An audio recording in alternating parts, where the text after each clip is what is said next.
the power of your hair, and why you shouldn't be having a haircut, bro. We use our hair to take in information from our environment. Notice how the word hair has the word air in it. So your hair is getting information from the environment, the air around it. Animals do the same thing. That's how they know that something like a flood or natural disaster is about to happen. They get they get sensations from the air to their hair, right? And they use that by realizing, yo, we need to move. Like something's up, something's not okay. Notice how when notice when something's going on. Notice when something's going on in your environment. I'm sorry, something just happened behind the camera. So notice how when something is going on in the environment that you're in, and that something is something that you shouldn't be trusting, the hair at the back of your neck stands up. That takes place because your hair is giving you information like, yo, you need to get out of here. I've got a bad feeling about this. You know what I mean?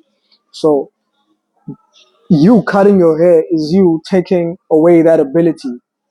You know what I mean? So these are senses, it has sensory abilities that you need to take heed to.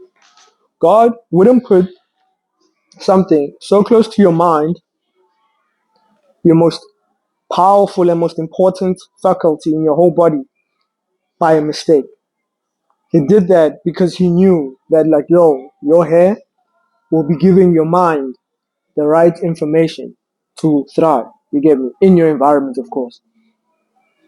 So when it comes to your hair, bro, there's a lot we haven't been taught. Perfect example would be you shouldn't be dyeing your hair either. Notice how the word dye has the same sound as die, as in to die, to like death.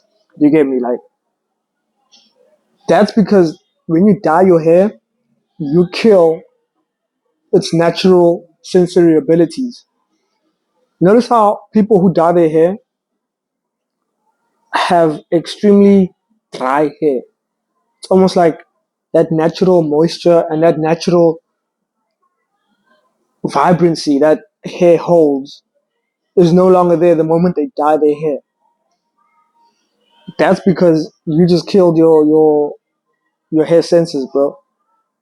The only way, from my experience, because I've dyed my hair in the past as well, to come back from dyeing your hair is by cutting it, cutting off the dyed parts of the hair.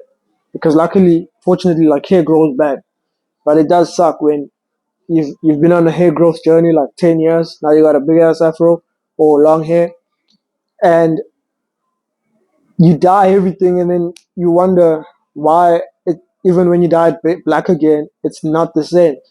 It's because you genuinely just killed your hair, bro. You're probably gonna need moisturizer and all these other things to make it look attractive, to make it look alive again. But if you had it at its natural form, like mine, you wouldn't need you wouldn't need to, revive your hair again. So I find these things really interesting, and ever since I started growing my hair, I felt a lot different. I felt more in tune with myself. I've I've I've learned to love myself more in my natural state. And I've been getting so many compliments. So many people love my hair. So many people love me. Like so many girls have been more attracted to me. That's one of the other things that people don't talk about enough. There's nothing more attractive than someone who has natural hair, whether it's dreadlocks or locks, whatever you want to call it, or it's an afro, or just some form of natural hair. There's something super stylish about that, and not just stylish, but attractive. Hair releases pheromones and chemicals, right? So when you have your natural hair, you'll have people feeling for you on a much higher level. And not just feeling for you, but they'll be getting information off of you based on your hair, like, because your hair is releasing pheromones. and chemicals. So these chemicals leave you, and now they're in the air. And what happens? Their hair picks that information up.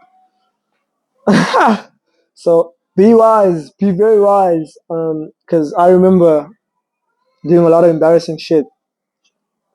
Like I approached this chick. She had natural hair too. I was nervous, bruh. And yeah, I saw her get nervous too. So I don't know if that has anything to do with hair, to be honest. But that's something that happened.